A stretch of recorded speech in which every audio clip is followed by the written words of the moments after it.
Hi, Pamela here with another tip to help you thrive through the holiday season.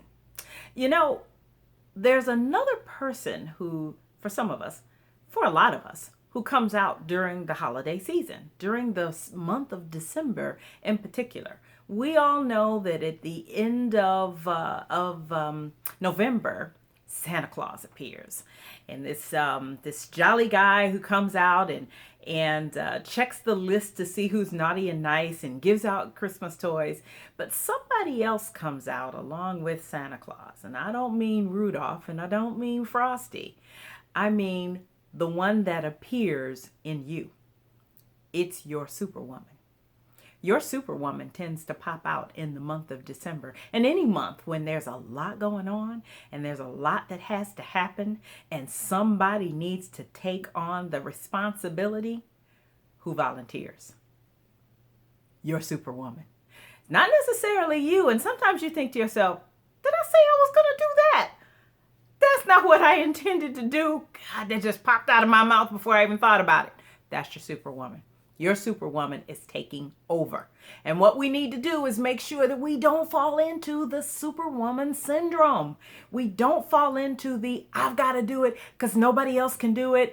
It's got to be done. I know how to do it. It's most important. I need to do it. I, me.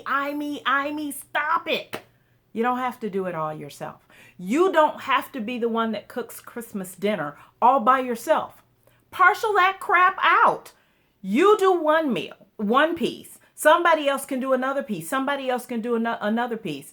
That does two things. One, that gets you out of the Superwoman syndrome, and that takes away the potential for you to be completely overwhelmed or completely overtasked for all the things that you have to do, in addition to the shopping and the decorating and the whatever you have to do at your job or in your business, getting the kids together, end of the school semester, kids coming home from college, all of that you got going on. Relatives coming in from out of town, staying in your house, and you worrying about them creeping around trying to figure out what's going on in your world. Yes, they do that. Don't think they don't. They do.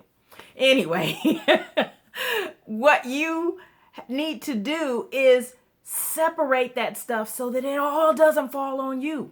So that at the end of the holiday season, everybody else is refreshed and they've had a good time and everything, and you're exhausted. You need to make sure that you're not exhausted, that you enjoy as well. Don't be the one always stuck in the kitchen while everybody else is sitting out in the living room or in the family room having a good time. You need to be in the living room, in the family room, having a good time with the rest of them, because you deserve it. You deserve it probably more than a lot of them do. You deserve it. And let me say that. If you hadn't heard it anyplace else, you deserve it. And it's time that you you participate, you take advantage of what you deserve, what you should have. This is not a season about being selfish, but it is a season about self-care. And it's self-care. It's not selfish for you to say, you know what, I'm not going to do all of this all by myself. That's common sense. That makes good sense. That actually is one of the keys to pushing away the Superwoman syndrome, to making sure that you don't get caught up in being the one who does everything.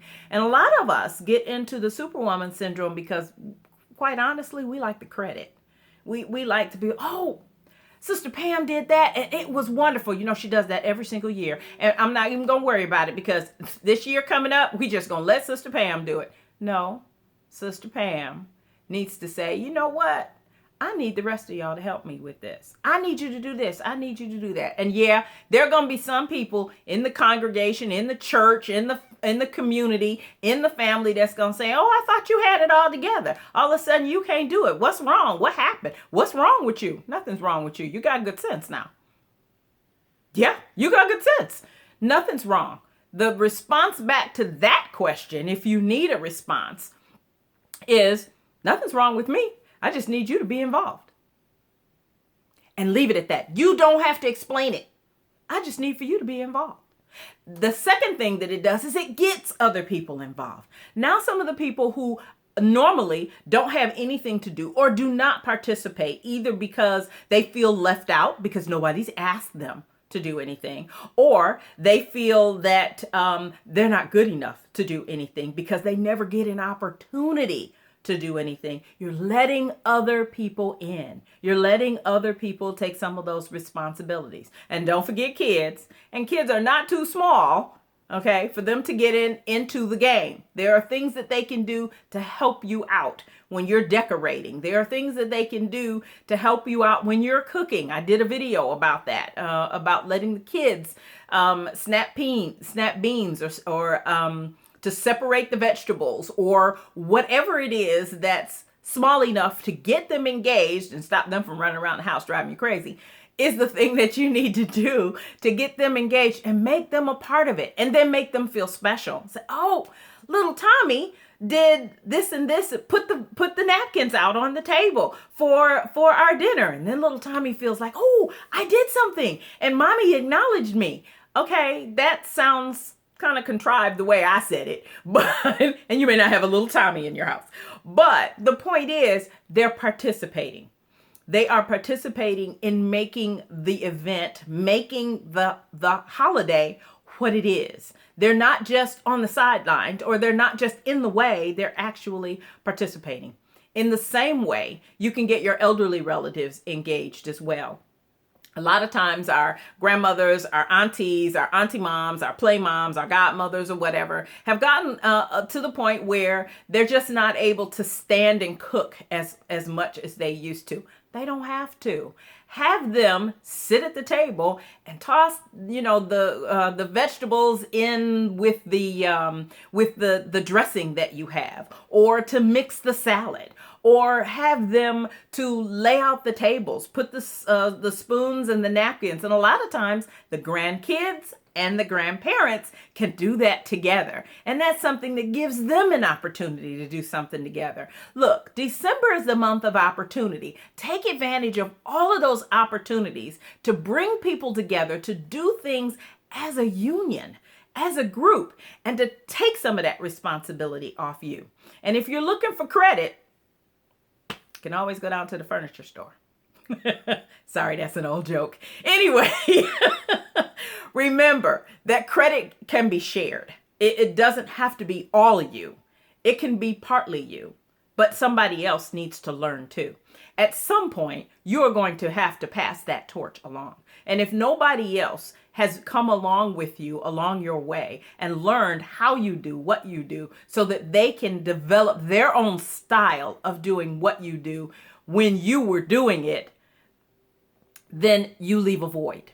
And do you really want to leave that void? Is that really what you want to do when you are at the point where you're no longer participating in the big dinners or the big holiday celebrations or the big festivals and so forth? Do you really want to leave a void behind? Is that what you want people to remember? I don't think so. So bring somebody along. Give them a part of your responsibility that they can take a hold of. And along the way, what they can do is they can ask you questions. Well, how do you do this? Well, how do you do that? And that's how you pass things along from one generation to another. The older generation, or the mature generation, a lot of us don't want to be called old, but the mature generation, or even the experienced people in your group, need to pass along that skill and ability to the people who don't have the experience, so that the overall group, the church, the community, your family, the traditions get passed along, so that when you're at the point where you're not as active, somebody else can take up those same things and they can actually make them happen as nice as you did, and maybe surprise you and come up with a few tips of their own, a few style changes of their own that'll make it even better. So this month is the month of opportunity. Take the opportunity to not hog all the glory, as it says as we call it when we're taking credit. Take the opportunity to back away from the Superwoman syndrome and to share those traditions, share the opportunities, and share the experiences of participating in what makes your holiday season the best holiday season. I'm Pamela Burks, and I'll talk to you next time.